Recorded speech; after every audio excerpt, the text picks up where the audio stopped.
Okay.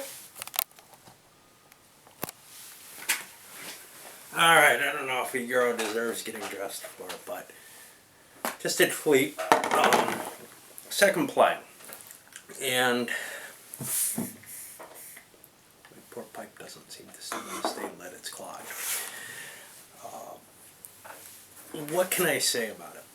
It's got some definite advantages that come across right away. So first of all, you start to say, well, there's a decent amount of game here for a card game. But for a card game, it takes up a lot of space. And to be honest, for something that takes up that much space, it might as well be a board game. You needed this size table that I was using, or larger. It was even a little crowded for what I had. Although I think, this was workable. It also manages something that I kind of like in terms of, as I'm someone who's very prone to AP. I feel like this game, and this may be kind of a death knell to some Eurogamers, but I felt like I could just make decisions like that without thinking and without feeling badly about them. Does that mean there are no kind of complex thoughts there? I'm not sure. When you put an auction mechanism into play, I think you'll almost automatically gain some of that. Because you're saying, okay, how much are you bidding? How much are you bidding? You speed things up, people have to make a choice right away. And that's where most of the choice is in this game. It's on that auction mechanism. And even there aren't a lot of, do I want to go this way or that way? At the very beginning of the game, picking which one you want or whatever may be difficult. But I feel like that's more of a, I've picked this broad strategy to handle for the whole game.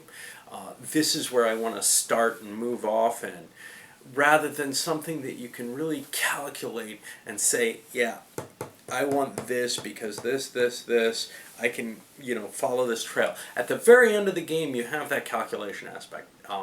I know when I played Opposed, I found it. Here, not so much. Had I done the calculation aspect properly, no one would have bought the processing ship, because they would have said, there's only 3 cards left, it's over. Well, somebody would have bought it, but it wouldn't have gone for more than it sells for the $5 or whatever. So, in terms of avoiding AP, at least for me, this is a game that is just about in that perfect spot for that. How much decision-making of importance is there, though, then?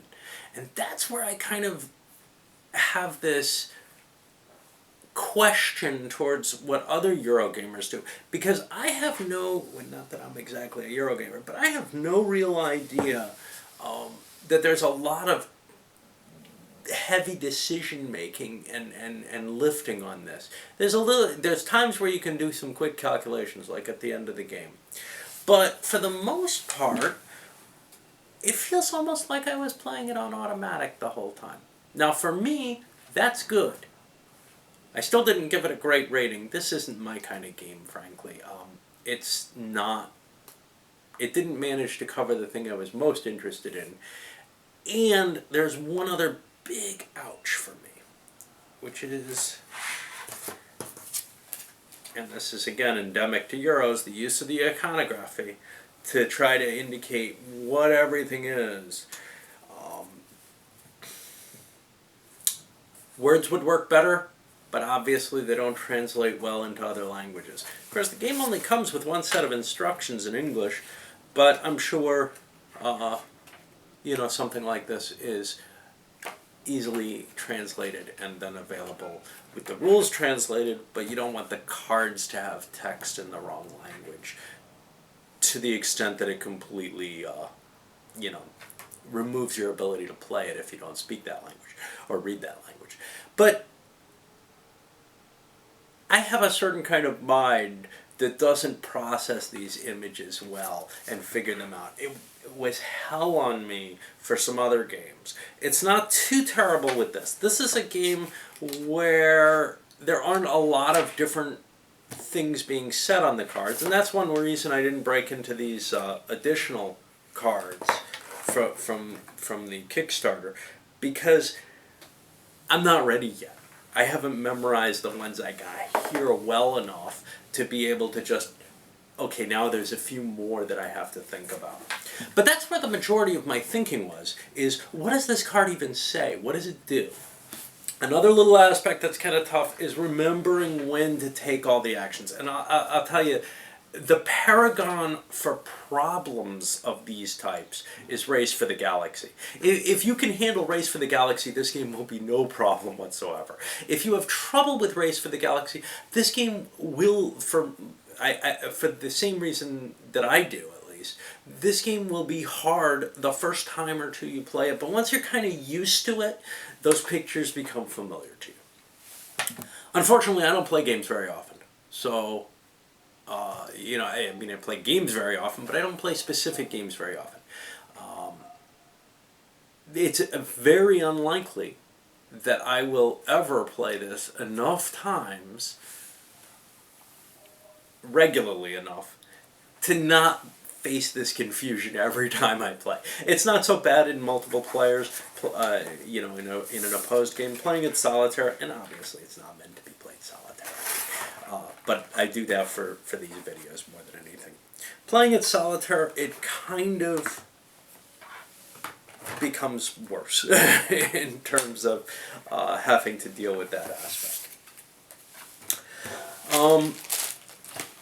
Overall, though, if you wanted sort of a game that doesn't have a whole lot of effort that you have to put in, towards the playing, yet I think still does offer some big strategic choices. Now, once you get started along a path, though, once your plan is kind of made, I feel like the tactical decision, the one, what do I do with this hand at this moment? It almost always falls down to, yep, that's what I do. It's just, it's almost like if you've got a bridge hand, what do you want to lead? Well, that is hard, but once you start the play, it's just there. It's just automatic. There may be a couple of little points where you have to think a little bit. Do I want to bid one higher there? Or is that worth more to me? But it's all kind of fuzzy.